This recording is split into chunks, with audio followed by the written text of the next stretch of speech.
Hi, the thing I find strange is I wonder why the Catholic Church isn't taking more notice of all the transing that's going on. I mean, when people trans their identity in that way, the commodity that's left is one that's sort of like a pantomime horse. It's an identity that you can buy and sell and buy into and say, this is who I am. It's very theatrical. It's like making yourself into an idol.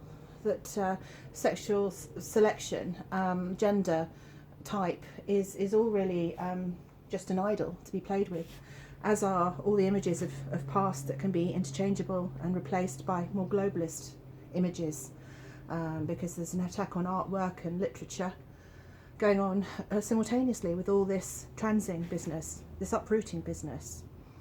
It makes you wonder whether the church or all our institutions have somehow bought into this agenda or are afraid to speak out, which points again to what is expected and spoken of and written about in the end times, where all our institutions and church have been corrupted from within, and they've changed things to the degree where it's just not the place to look for truth anymore. When you have archbishops and rabbis telling us or encouraging us who to vote for, it's a very strange time we're living in. So we're looking at everything one-dimensionally. I haven't read The One-Dimensional Man connected to the Frankfurt School. But I know about Marcuse turning things the opposite way, everything that's bad or previously bad to be praised, everything that's previously good to be criticised. It's sort of a demonic kind of result, where we have this garish thing, which reminds me very much of Babylon, with an astonishing sight, the city that ruled over the world, the woman, mother of all poets and prostitutes, that I'm going to put into another much more concise way of looking at for you all later.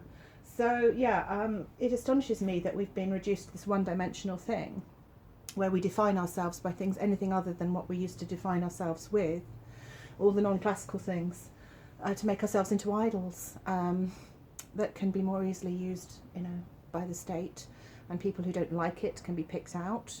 People therefore have got more at odds with the new world order regime, can be more easily identified. It's a perfect tool. It's everything in reverse, really, isn't it? It's like everything's been played backwards.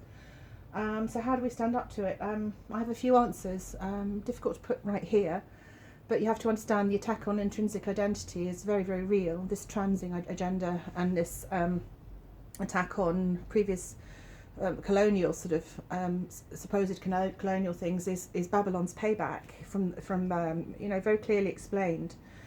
Revelations 12:18, I believe, and Revelations 12:6, the war against the seed in the wilderness.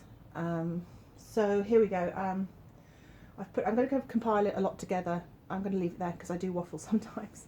But I wanted to make it, aware that, in a multicultural society, nobody wants to go around and say, I'm intrinsic, this is who I am. I've met people in, more citizens of the world in mixed relationships and things who say, oh, it's just a cover, it's just a cover. It's just the colour of my hair, it's just this, it's nothing. So they're making you reject your reproductive kind of purpose in a way, which is really ungodly, Make yourself into an idol. It's got to be a sign, it's got to be something that's taken seriously by somebody, or I know there's a growing number of us who are taking it seriously, but if we can have some joined thoughts on it, we'll be more productive in ways of dealing with it and exposing it. So I'm doing my best. Chat to you all later.